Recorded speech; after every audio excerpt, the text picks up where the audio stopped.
Good morning, Boker Tov to all. And a very happy Yom HaTzmaut. Today we thank Hashem for the revealed miracles He has performed for us, seeing His guiding hand in this time for 2,000 years we longed for.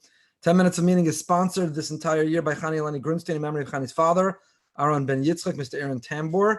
And we're so grateful to the Grunsteins for that sponsorship and for all that they do. We are in Mesillas Yesharim. The great Ramchal, R Moshe Chaim Luzzatto, has been walking us through a formula to actualizing our best selves, to living our best lives, not only for the people around us who deserve it, and not only in the service of God who deserves it, but really in our relationship with ourselves, to feel the greatest pride, to feel the most accomplishment, to realize the best version of who we can be. It began with Zahirus, caution, vigilance, consciousness, mindfulness. He taught us how to be careful with our thought and our speech and our action, not simply to grip it and rip it, as you would say in the golf world, as golf returns to Palm Beach County today, but to be able to think strategically, to look at the field ahead of us and to plan. How will this be reacted to? How will this land? Is this prudent? Is this wise? Is this a smart thing to say or to do? To be present and thoughtful in all that we do. Once we've learned that attribute, that trait, once we've cultivated within ourselves that ability, then we turn to the world of zrizus, the capacity to act with alacrity and zeal and enthusiasm, the ability to bring the best of ourselves in the pursuit of our goal, of our resolution, of our ambition, of our aspiration. And then the third area, which we're up to now, we've been studying, which is the attribute, the character trait of nikias, cleanliness, how to not only overcome the urges within us, but how to identify those deficiencies or shortcomings and how to try to eliminate them from our repertoire altogether.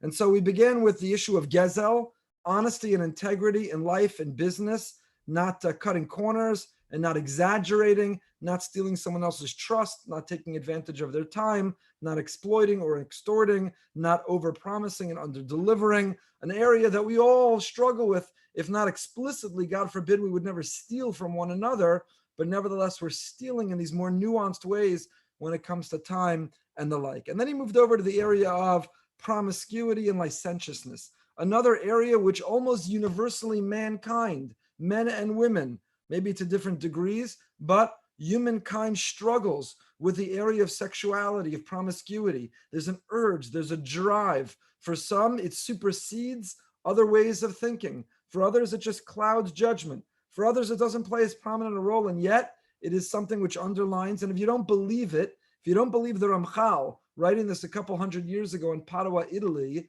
then look at the marketing industry today. You cannot see an advertisement, you cannot see a banner on a website, you cannot see an ad in a magazine, a billboard, a subway ride, the side of the highway, or on television that is not somehow exploiting this draw, this drive within humanity, that is not somehow associating a product or a service with that attraction or that energy. And the Ramchal here is trying to communicate such an important principle, not only in this area which we are so vulnerable to falling prey to, but in every area of vulnerability. Whatever it is that we're struggling with, says the Ramchal, our rabbis had it right. The Torah had it right. You cannot simply try to eliminate what is the specific negative behavior, but you need to draw a fence around it. You need to live with a sense of anticipation. You need to be roa es hanolad. You need to look to the future and try to anticipate in what way this will entice you, in what way this will bring you down, in what way this will have a negative impact on you. How? In any area it might be. Whatever medium, whether it's physical contact, sight, speech, hearing, or even within thought. This energy is so pervasive, it's so pernicious. It plays with our mind and it clouds our judgment. And it gives us the capacity to rationalize almost anything, that we need to be aware that it can influence us, whether it's in the area of physical contact, what we think is insignificant, what we think is casual contact could be the beginning of something much more. Sight, what we look at, is able to evoke certain thoughts and ideas. Speech, the language we use, vulgarity, profanity. Hearing, what we hear, the types of jokes, the types of language, the topics, or even thought. Of course, the world of thought is something that drives all of humanity. And says the Ramchal, let me now bring you examples or evidence. Let me substantiate that in each of these arenas, in each of these areas, we are vulnerable, we are fragile. And again, if you think this is exaggerated or overemphasized, or why is Judaism such a prudish religion? Why are we so focused on this? You simply need to look around at the world in which we're living.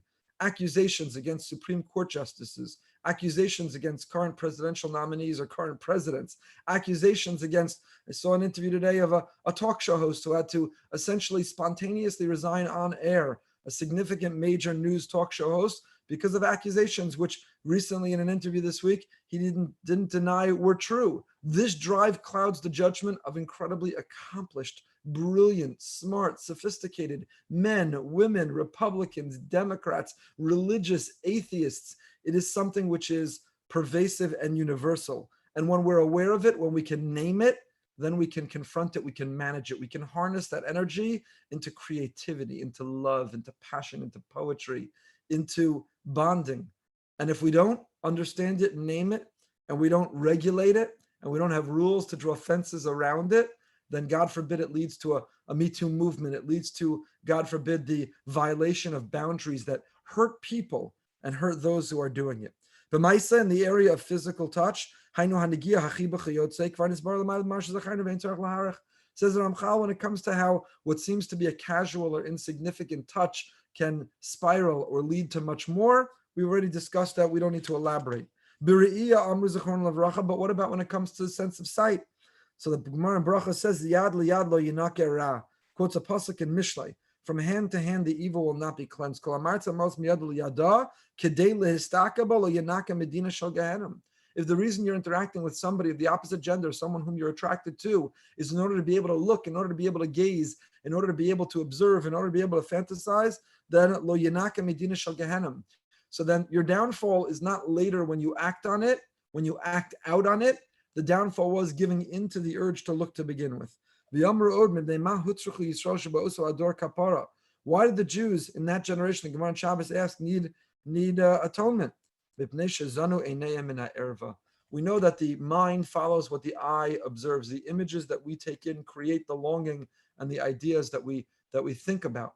And what we think about pushes us to be able to act. And many people who've brought about their own fall, who sabotage their own success and relationships, will tell you how it began and how they knew better. And if they had only stopped it before it slid down, they could have prevented so much pain in their lives and the lives of those around them.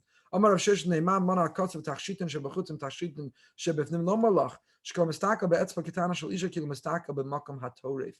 just talking about revealed, exposed areas. We're talking about a person who gazes. We're talking about a person who looks with the intent to think, to fantasize. Again, we're not a prudish religion. We're a smart religion.